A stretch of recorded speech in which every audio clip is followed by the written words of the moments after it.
And welcome to the weekend. Just about. We've almost made it. Jason Hackett here with you.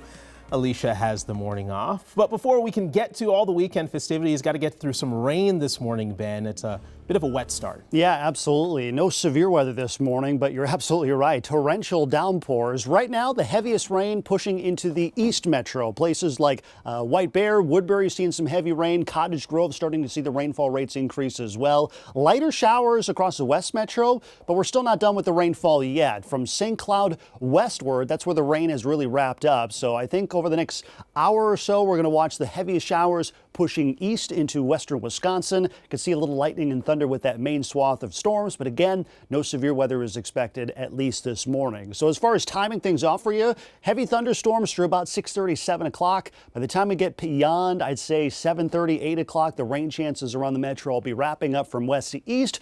Some isolated additional thunderstorms possible later today, all before a totally dry weekend. And we'll time out those afternoon storms in a second. But first, let's get a look at your morning commute with Cece. Good morning.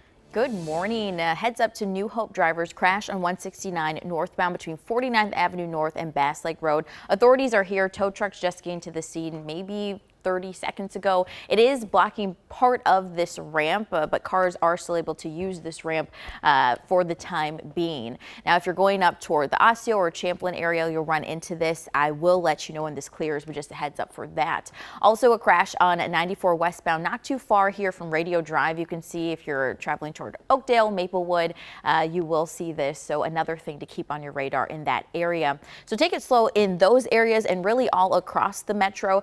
Things looking good besides those accidents, crashes rather. But again, as you travel through the metro, the roads are wet, so definitely take it slow. We do see more crashes when it rains. Jason. Just be safe out there. Cece, thank you. Staying on top of breaking news happening right now in Chisago County. In the last 30 minutes, we've learned a woman is dead after a use of force incident involving two North Branch police officers. This all happened near 3rd Avenue and Elm Street. Right now, the BCA is on scene. According to the North Branch police chief, officers were called to the area for a report of a woman with a gun who was drunk and intoxicated. When they located the woman, the chief says one officer threw a pepper ball.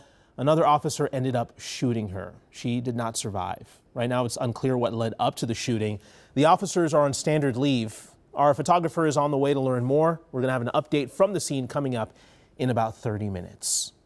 This morning, we're also following what's shaping up to be historic flooding here in the metro as two major rivers reach their breaking point. Right now, the Minnesota River in Chaska is expected to crest at any moment, reaching a record level of 35.2 feet. The last time the city saw the river that high was way back in 1965.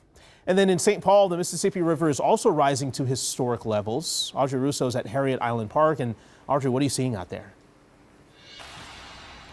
Jason, we actually moved inside the parking garage off of Sibley. We were trying to get out of the thunder. You don't want to be holding a metal umbrella in the middle of a thunder and lightning storm. But right now, things are pretty wet out here, too. Sibley is actually one of those streets that has two-way traffic, only allowing some local traffic through, but for the most part they're encouraging people to stay off of it because it leads to Warner and to Shepherd, which are closed due to flooding concerns. So really, it's all kind of compacting on itself. Essentially, the Mississippi is at over 19 feet right now, and it could reach historic levels within the next 36 hours or so. They're predicting that it'll reach 20 feet, 8 inches by Saturday. The last time it was over 20 feet was in 2019, and before that, 2014. So if it reaches that prediction, that 20 feet, 8 inches, it'll be the 7th highest river crest in the Mississippi on record. And because of that, there's a lot of concern that people are going to incur some hazardous situations on the road. So they've got those road closures in effect. And Governor Walz is actually planning on meeting with FEMA to talk today about the current flood forecast and what to do, where to really go from here. They've declared a state of emergency so that they can apply for some relief funding, but obviously this is sort of a touch and go situation. As we were actually driving over here from Harriet Island Park to Sibley, we could see that the roads were covered in water as well. So it's just a wet morning. I've been hearing Cece talk about it all morning, just the kind of a dicey commute. You want to make sure that you're staying safe. Coming up in the next 30 minutes, we'll have a little bit more on some of the road closures out here in St. Paul and some of the other measures that they've taken to try to make sure that people stay safe. But honestly, Jason, it's a tough morning out here. Yeah, no doubt about that. I'm really glad you got out of the rain and got to some shelter. Audrey, thank you so much. And just hours ago, we learned Valley Fair is canceling its 4th of July fireworks because of flooding until a later date. In the last 24 hours, the Minnesota River has actually taken over the on-site parking area. A free off-site parking and shuttle bus service will be available for guests out there. Park officials are also changing its operating hours from 11 a.m. to 7 p.m. until all the water recedes. Time now 6:06. Day 2 of the U.S. Gymnastics Olympic trials start in about 11 hours in downtown Minneapolis. Michelle Beck is at the Target Center where some of the best female gymnasts in the world will compete for a spot on Team USA. Michelle, good morning.